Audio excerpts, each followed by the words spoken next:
Assalamualaikum warahmatullahi wabarakatuh. Perkenalkan, nama saya Susana Rawati dengan NIM 19060062. Saya merupakan mahasiswa di jurusan Ilmu Ekonomi, Fakultas Ekonomi Universitas Negeri Padang. Dalam video kali ini saya akan membahas tentang ekonomi politik baru, yaitu materi lanjutan dari materi minggu kemarin, di mana di sini mencakup satu subteori, yaitu aplikasi pilihan publik. Dalam aplikasi pilihan publik ini ada 4 contoh aplikasi yang publik positif, yaitu yang pertama dari hasil kajian Anthony Dons dalam An Economic Theory of Democracy yang diterbitkan pada tahun 1957. Yang kedua itu hasil kajian Buchanan dan Tulloch dalam The Culture of Consent yang diterbitkan pada tahun 1962. Yang ketiga yaitu hasil studi Mancur Olson dalam The Logic of Collective Action yang diterbitkan pada 1965. Dan yang keempat itu studi Popkin dalam The Rational Phase, The Political Economy of Rural Society in Vietnam yang diterbitkan pada tahun 1978. Pertama kita akan bahas tentang teori ekonomi demokrasi Dons. Dalam An Economic Theory of Democracy yang diterbitkan pada tahun 1997, Anthony Dons menggunakan metodologi ekonomi mikro dalam membahas pemilihan. Dampak dari tulisan Dons tersebut ialah beralihnya peran teori politik demokrasi diganti dengan istilah-istilah ekonomi. Pemerintah diganti arti dan fungsinya sebagai pemasok dari kebijakan-kebijakan dan pelayanan pemerintah. Politisi disamakan dengan pedagang yang menukarkan jasa-jasa dengan dukungan politik. Pemilih diibaratkan sebagai konsumen yang menggunakan hak pilih layaknya rupiah untuk mengapresiasikan tuntutan politik, atau sebagai pembeli yang menemukan hak pilih untuk jasa-jasa yang disediakan oleh pabrik berupa pendidikan, kesehatan, sarana transportasi, dan sebagainya. Bahkan dalam dunia politik sekarang, iklan pembiayaan, kampanye, serta media konsultasi ikut bergabung. Dons berhasil membuat sketsa teori baru bahwa para politikus lebih terdorong untuk menetapkan kebijakan-kebijakan ekonomi yang dapat membuat mereka terpilih kembali dalam pemilihan berikutnya. Ia juga memperlihatkan bagaimana partai-partai politik cenderung bergerak ke arah tengah spektrum politik. Selain itu, ia juga melihat ada semacam sifat yang bertentangan dari voting yang menyatakan bahwa tidaklah rasional bagi pemilih untuk ikut memilih dalam suatu pemilihan karena kecilnya pengaruh seorang individu dalam menentukan hasil pemilihan. Dalam analisisnya, Dons mengasumsikan bahwa individu-individu walau memegang berbagai peran politik yang berbeda tanpa adanya pengecualian diasumsikan termotivasi oleh kepentingan pribadi dan siap melakukan pertukaran untuk mengejar kepentingan diri masing-masing.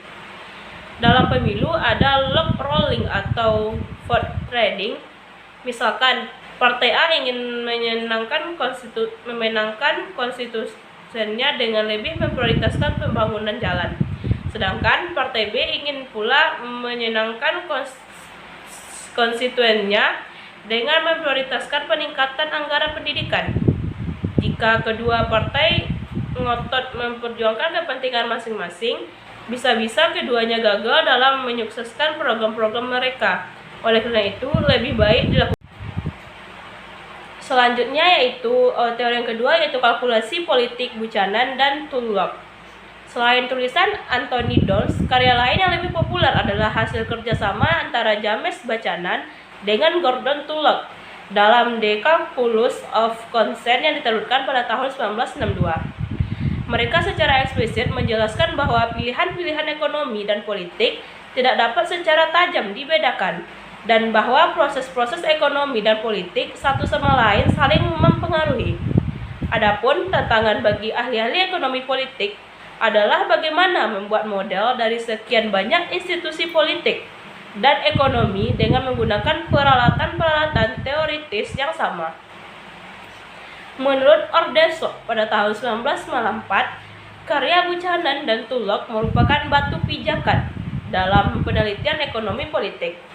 Selain itu, penelitian Buchanan dan Tulloch yang menyatukan struktur teoritis untuk mempelajari pemilihan-pemilihan legislasi, dan politik internasional, menandai telah dimulainya kontribusi ahli-ahli politik bagi pengembangan sebuah teori umum atas proses-proses ekonomi politik. Premis mereka bahwa institusi dan prosedur-prosedur yang mempengaruhi alokasi sumber daya yang langka adalah kreasi manusia pada saat sekarang, tampaknya terbukti dengan sendirinya. Bahkan premis Buchanan dan Tullock berkembang lebih jauh dari sekedar pilihan tentang aturan-aturan pemilihan, tetapi juga mencakup pilihan untuk membuat keputusan sosial dengan mendesentralisasikan institusi pasar dan mekanisme negara. Premis Buchanan dan Tullock juga telah memaksa diintegrasikannya ilmu ekonomi dengan ilmu politik, sebab operasi semua aturan-aturan dan institusi-institusi harus dapat dipahami dalam istilah dan paradigma yang sama pula. Jelasnya, agar paham bagaimana mekanisme pasar berperan, mengapa dan bagaimana para legislator mendistribusikan pendapatan, dan bagaimana kekuatan-kekuatan pasar dalam mempengaruhi hasil politik, kita harus memahami ilmu politik dan ilmu ekonomi dari perspektif teoretikal yang sama. Menurut Ordeso, sebagian besar monograf yang ditulis oleh Buchanan dan Tullock diatribusikan pada pandangan ahli-ahli ekonomi seperti Samuelson, Pigou, atau Pareto. Suatu hal yang tak terelakkan sejak munculnya The Calculus of Consent, ilmuwan-ilmuwan politik semakin familiar saja dengan kurva-kurva permintaan dan penawaran, kurva indiferen, juga konsep elastisitas, keseimbangan pasar, efisiensi, barang-barang publik dan privat, surplus konsumen, dan sebagainya. Berkat pemahaman tentang konsep-konsep ekonomi, ahli politik juga lebih mampu memahami isi dari makalah-makalah yang muncul dalam jurnal-jurnal ekonomi politik, keuangan publik, ekonomi publik, dan sebagainya. Selanjutnya yang ketiga yaitu logika tindakan kolektif Mancur-Olson. Tindakan kolektif oleh Mancur-Olson. Aplikasi pilihan publik lain yang bersifat positif dan sangat menarik untuk ditampilkan adalah studi tentang kelompok kepentingan sebagaimana ditulis oleh Mancur-Olson dalam The Logic of Collective Action yang diterbitkan pada tahun 1965. Studi ini memperlihatkan bahwa organisasi dan pengaruh kelompok kepentingan yang merupakan fenomena sentral dalam politik adalah barang publik. Olson telah merevisi cara pandang pakar-pakar politik tentang kelompok kepentingan politik, teori neo-Marxis, dan kuluk revolusi. Dalam tulisannya, Olson mengkritik pendekatan yang dipakai oleh aliran pluralisme yang mengabaikan masalah tindakan kolektif untuk kelompok-kelompok dan kelas-kelas masyarakat. Kaum pluralis percaya bahwa organisasi kelompok-kelompok kepentingan adalah ekspresi alamiah dari kepentingan-kepentingan yang dianut secara kolektif. Sedangkan Marxisme percaya bahwa transisi dari kepentingan-kepentingan objektif bersama ke organisasi dan mobilisasi kelas bersifat spontan. Sebaliknya, menurut Olson adalah tidak rasional bagi individu-individu untuk ikut memberikan kontribusi bagi kepentingan-kepentingan kolektif. Olson tidak setuju dengan rasionalitas organisasi kelompok kepentingan sebagai mekanisme utama untuk mentranslasikan preferensi-preferensi ke kebijakan di antara pemilihan-pemilihan. Menurut Olson, ide bahwa kelompok-kelompok akan bertindak seperti kepentingan mereka sesuai logika yang mengikuti premis perilaku rasional dan kepentingan diri sendiri adalah keliru. Sangat bertentangan dengan anggapan pakar-pakar pluralisme. Menurut Olson, berbagai kepentingan publik tak pernah diorganisasi. Begitu juga sebagai berbagai kelompok selamanya laten dan berbagai kelas selamanya classes in themselves. Dalam mempelajari peran kelompok kepentingan, Olson mengamati perilaku individu-individu di pasar di mana aktor memiliki insentif untuk bertindak dalam perilaku strategis. Teori ini mengasumsikan bahwa harga-harga pasar merupakan barang publik semua agen menghadapi sebuah harga tunggal di pasar dan bahwa semua agen akan beruntung jika harga naik. Dalam mempelajari peran kelompok kepentingan, Olson mengamati perilaku individu-individu. Teori ini di atas sering dijadikan alasan bagi intervensi politik di pasar. Sebagaimana diketahui, pemerintah punya kekuatan untuk mempengaruhi harga, baik dengan mengatur harga-harga secara langsung atau dengan menetapkan tarif, memberikan lisensi-lisensi atau meregulasi produksi atau pemasaran. Akan tetapi dalam upaya melobi pemerintah untuk melakukan intervensi ada biayanya. Karena itu lebih baik menunggu orang lain melakukan hal tersebut. Dan kalau lobi sudah dilakukan, pihak lain bisa mendapat manfaat dari barang publik yang disediakan pemerintah dengan gratis. Yang menjadi masalahnya adalah jika semua orang bertindak sebagai pendompleng, tidak akan ada yang melobi. Dengan demikian juga tidak ada kebijakan yang akan dikeluarkan. Selanjutnya itu pengaruh kajian aksi kolektif Olson. Upaya Olson mengidentifikasi kondisi-kondisi yang kondusif bagi aksi kolektif besar pengaruhnya dalam riset politik dan sosiologi. Yang jelas, logika aksi kolektif berperan besar bagi studi-studi aplikasi teori pilihan publik positif lainnya. Di antaranya studi kasus tentang petani rasional oleh Popkin, yaitu Theory of Rational Peasant yang diterbitkan pada tahun 1978, sebagaimana sudah dikemukakan sebelumnya oleh Olson dalam Theory of Collective Action yang diterbitkan pada tahun 1965, sudah mengamati bahwa perusahaan-perusahaan kecil lebih rasional bertindak sebagai pendompleng, sebab biaya yang harus dikeluarkan untuk melobi pemerintah agar mengeluarkan kebijakan yang menguntungkan mereka lebih besar dari manfaat yang mungkin dicapai dari suatu aksi tindakan kolektif. Begitu juga petani kecil punya insentif sangat kecil untuk ikut dalam tindakan kolektif, sebagaimana akan dibahas pada subbab berikutnya. Argumen ini digunakan oleh Popkin untuk mematahkan teori Scott tentang pemberontakan kaum petani di Vietnam. Selain karya Popkin, juga ada tulisan senada yang melihat bahwa intervensi pemerintah jarang mempromosikan kebijakan harga yang menguntungkan petani-petani kecil, yaitu karya dari Robert H. Bates yang berjudul Market and Status in Tropical Africa, The Political Basis of Agricultural Politik yang diterbitkan pada tahun 1981. Seperti halnya Popkin, Bates juga mengungkapkan bahwa sebagian rakyat Afrika yang hidup di pedesaan sering dirugikan oleh kebijakan-kebijakan pemerintah. Akan tetapi, bukannya mereka mengorganisasi diri untuk membela kepentingan kolektif mereka. Sebagai petani produsen, mereka justru cenderung berusaha membela pengakuan etnis tradisional, seperti menerima untuk dibangunkan jalan, jembatan, klinik-klinik kesehatan, dan sejenisnya pada pemerintah. Selanjutnya yaitu dampak keputusan kolektif.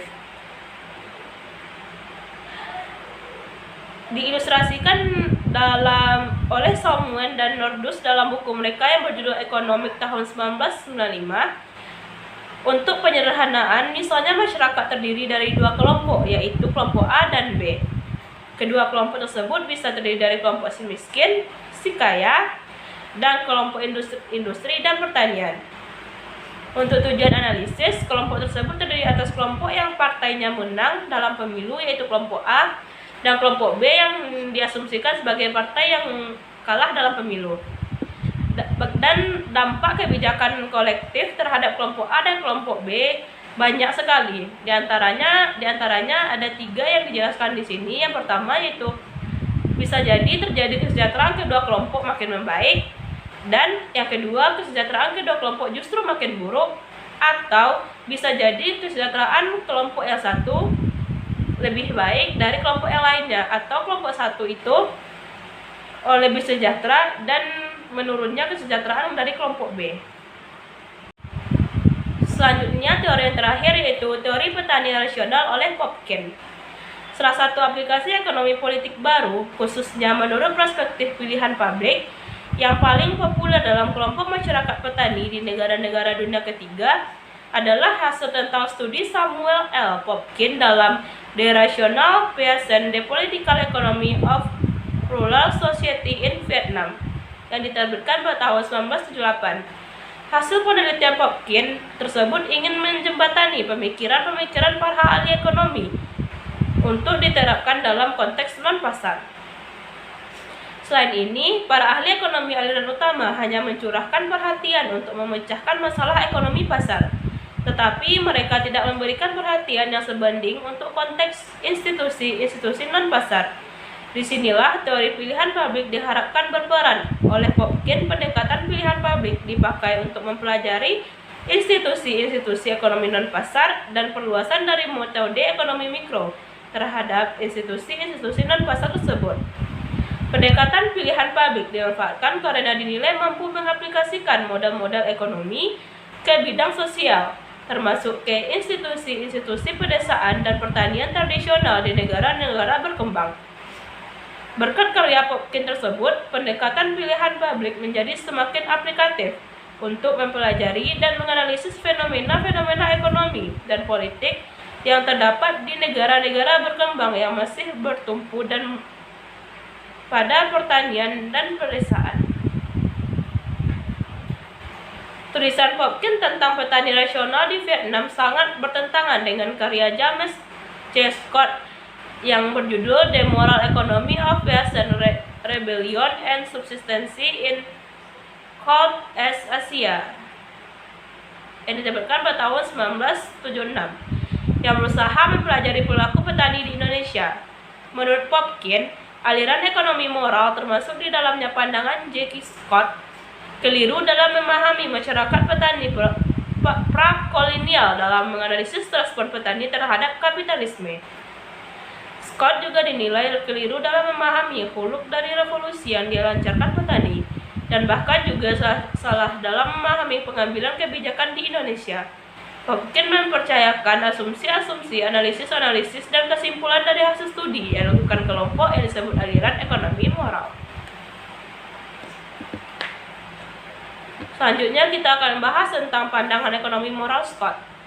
Menurut pandangan ekonomi moral, petani umumnya tidak memiliki sikap manusia rasional yang berusaha memaksimalkan, melainkan lebih memiliki sikap yang lebih mementingkan keselamatan, karena sifat pertanian mereka subsisten. Karena sifat pertanian mereka yang subsisten itu pula, kadang-kadang petani enggan mengadopsi inovasi baru. Misalnya, mereka takut menggunakan bibit baru dan tetap menggunakan bibit lokal yang tidak unggul. Sebab jika eksperimen ini tidak berhasil atau panen gagal, kehidupan mereka bisa terancam karena tidak ada yang bisa dimakan. Sebagai akibatnya, petani subsisten takut pada kemajuan dan tidak berani mengambil risiko. Dengan menggunakan model penghindaran risiko yang sederhana, Scott menjelaskan preferensi petani terhadap aransemen ekonomi, sosial, dan politik cenderung lebih menyukai tingkat pendapatan yang relatif rendah tetapi pasti, ketimbang hasil yang lebih tinggi tetapi berisiko lebih tinggi. Masalahnya, jika eksperimen mereka gagal, hal ini bisa membawa mereka pada tingkat kehidupan yang lebih buruk dari margin subsistensi. Bahkan situasi yang dihadapi sedemikian rupa sehingga membuat mereka lebih menyukai sistem pajak progresif ketimbang sistem pajak prorata.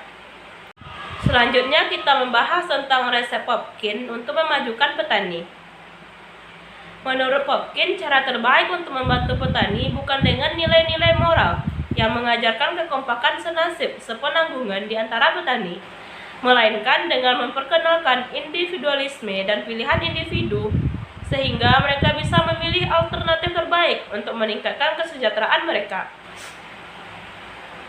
Selain itu, untuk membantu petani, Popkin juga menganjurkan dilakukannya revaluasi sejarah pedesaan Vietnam dari periode prakapitalis hingga tahun-tahun kolonialisasi Prancis hingga tahun 1945. Kerangka evaluasi ialah sebuah pandangan ekonomi politik tentang perilaku petani dengan menggantikan pendekatan ekonomi moral yang lebih terfokus pada budaya dan nilai-nilai dengan pendekatan yang terfokus pada pengambilan keputusan individu-individu. Menurut Popkin, langkah di atas akan memungkinkan kita menemukan rasionalitas di belakang nilai-nilai dan aturan-aturan. Hal ini dipandang lebih baik daripada memperlakukan budaya dan nilai-nilai tersebut sebagai sesuatu yang sudah given.